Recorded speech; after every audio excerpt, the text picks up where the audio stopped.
नमस्कार, मैं राजेंद्र मेहता, अध्यक्ष आरजू स्वाभिमान नागरिक समिति। आप सभी से आज रूबरू हो रहा हूं और कुछ बताना चाहता हूं कि जो झोपड़पट्टी वासी है और जो 33/7 में रहते हैं यानी पगड़ी सिस्टम, तो उन सभी लोगों के लिए मेरा आह्वान है कि आप लोगों के पास में जो डॉक्यूमेंटेशन की कमी है, जो आपको पता नहीं है कि डॉक्यूमेंटेशन किस तरह से बनाकर फाइल रेडी करना चाहिए, तो उस बारे में अब हमने एक अभियान छेड़ा है और हम चाहते हैं कि हम हर घर घर पहुंच के सभी को ये शिक्षित करें कि क्या क्या डॉक्यूमेंट को जमा कर कर आपको अपनी फाइल रेडी रखनी चाहिए, ताकि जब वक्त आए आपका पुनर्वसन के टाइम पे, तब आप यहाँ वहाँ न भागे और आप अपना स्वतः का मतलब खुद का मालिकाना हक वाला घर आप ले सके। तो इस बारे में पूरा प्रकाश डालेंगे हमारे आरजू स्वाभिमान नागरिक समिति के कानूनी सलाहकार मिस्टर अरुण देशमुख। उनको आपको ध्यान से सुनना है, वो 5-7 मिनट का वीडियो है, बट वो आपकी पूरी लाइफ बदली करने वाला है, क्योंकि घर सभी को चाहिए मुंबई में। तो अगर आपको अपना खुद का मालिकाना हक का घर चाहिए तो वो पूरा वीडियो ध्यान से सुनिएगा। और अगर आपको नहीं समझ में आया उसके बाद भी, तो हमारे दादर स्थित ऑफिस में पारसमनी टावर 3rd फ्लोर पे आकर मंगलवार और शनिवार को शाम को 6 बजे शिविर होता है। वहां पर भी आकर आप अपने हमारे कार्यकर्ताओं से चर्चा कर कर उसके बारे में जानकारी ले सकते हैं। धन्यवाद। जय हिंद, जय महाराष्ट्र। नमस्कार, कायदेशीर माहिती देणाऱ्या माझ्या यूट्यूब चॅनलमध्ये आपलं स्वागत आहे। आजचा विषय DCPR 2034 चे नियम 33/7 उपकर प्राप्त इमारतींचा पुनर्विकास बद्दल सांगणारी हा जो कलम आहे, हा नियम आहे, याची आज आपण माहिती घेणार आहोत। पहिली गोष्ट म्हणजे महाराष्ट्र राज्याच्या नगर विकास विभागाने 2018 मध्ये जारी केलेल्या GR अधिसूचनेनुसार development control and promotion regulations for Greater Mumbai 2034 या गोष्टीला GR काढून मान्यता दिली आहे, ज्याला DCPR 2034 म्हणून ओळखलं जातं। मुळात किमान भाडेपट्टा असलेल्या भाडे नियंत्रण कायद्यामुळे मालकांकडे इमारती चांगल्या स्थितीत ठेवण्यासाठी अक्षरशः पैसेच उरत नाहीत आणि मग त्या पैसे तसेच इमारती तशाच ठेवल्या जातात, त्यांची डागडुजी केली जात नाही आणि मग असे मोडकळीस आलेल्या इमारती यांना सेस घेऊन म्हणजे उपकर घेऊन म्हाडा या जुन्या इमारतींच्या दुरुस्तीसाठी निधी पुरवायला सुरुवात करते। पण अशा किती वेळा तुम्ही दुरुस्त्या करणार? 2दा झाल्या, 3दा रिपेअर झाल्या। मग अशा अनेक इमारती जीर्ण स्वरूपाच्या असल्याने त्यांच्या दुरुस्तीत अधिक पैसे वाया घालवणे मूर्खपणाचे ठरलं जाऊ शकतं। म्हणून सरकारने अशा इमारतींच्या पुनर्विकासात खासगी पक्षांना आकर्षक ऑफर देऊन सहभागी करून घेण्याचा विचार केला आणि तोच DCPR 2034 च्या 33/7 चा मुख्य आधार आहे। आता 33/7 पुनर्विकासाची प्रमुख वैशिष्ट्य काय आहेत हे आपण जाणून घेऊया। पहिली गोष्ट म्हणजे ती कुठे लागू होते?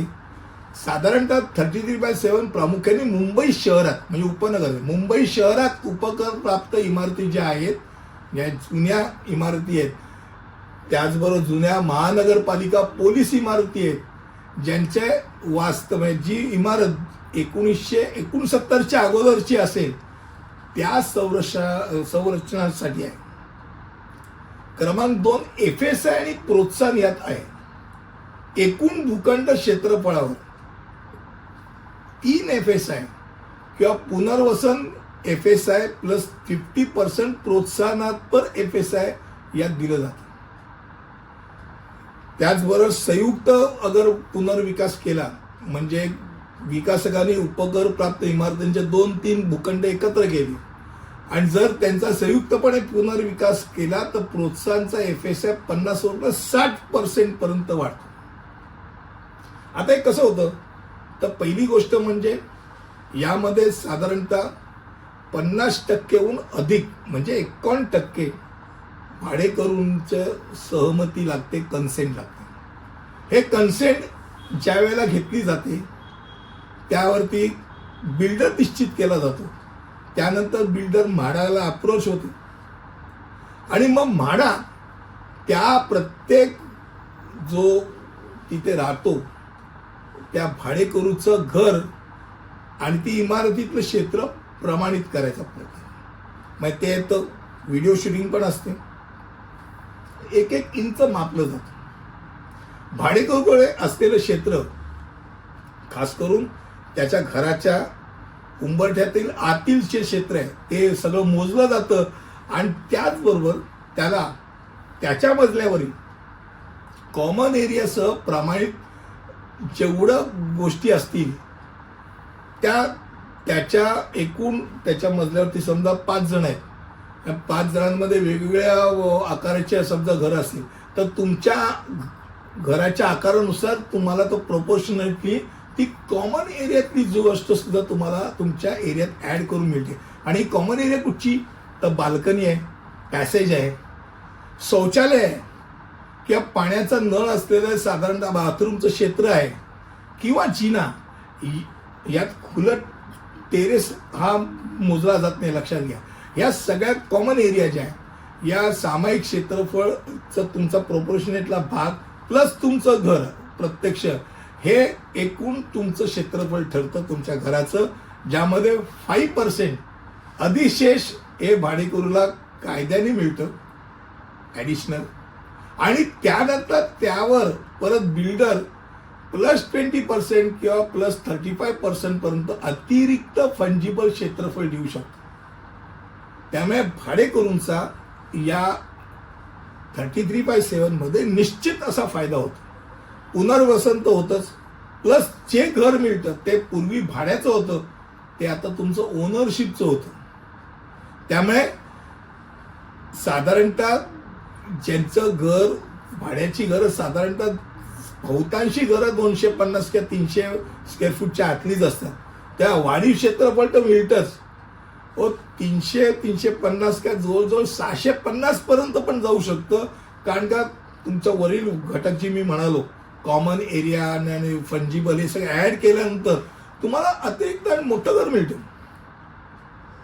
परत यात प्रक्रिया जी आहे ती संपूर्णतः म्हाडाकडनं व्यवस्थित चेकअप केली जाते. नाहरकरपत्र जे NOC मिळते त्याकरता 51% सदस्यांची संमती त्या आणि विकासकाची नियुक्ती यात आवश्यक आहे. आता जर व्यावसायिक असेल तर व्यावसायिकाला 13.9 फूट पर्यंत जास्तीत जास्त परवानगी आहे उंचीची. निवासी करता 8.5 ते 9 फुटाची हाईट, जास्तीत जास्त 11 फुटाच्या हाईट पर्यंत परवानगी आहे. आता याच्या व्यतिरिक्त पण अनेक गोष्टी आहेत. 33/7A मध्ये उपनगरांमध्ये धोकादायक उपकरण नसलेल्या आणि अधिकृत भाडेकरू व्यावसायिक इमारतींवर लक्ष केंद्रित करण्याचा तो कलम आहे. तर 33/7च्या B मध्ये 30 वर्षापेक्षा जुन्या विद्यमान निवासी गृहनिर्माण संस्थांना, म्हणजे जिथे भाडेकरू नाहीत त्यांना ती लागू होते. तर अशा अनेक गोष्टी या DCPR 2034च्या नियम 33/7 मध्ये आहेत. रेराचं अनुपालन करावं लागतं, आर्किटेक्टची नियुक्ती होते आणि या सगळ्या गोष्टी जर विचार करता झाला तर फार महत्त्वाचा असा हा नियम आणि कायदा म्हणाल तर DCPR 2034 आहे. आजच्या यूट्यूबच्या माध्यमातून आपण उपकर प्राप्त इमारतींचा पुनर्विकासचा बाब आपण माहिती करता घेतली. पुढील व्हिडिओमध्ये असंच काहीतरी घेऊन येईल. तिथपर्यंत इथेच थांबतो. धन्यवाद.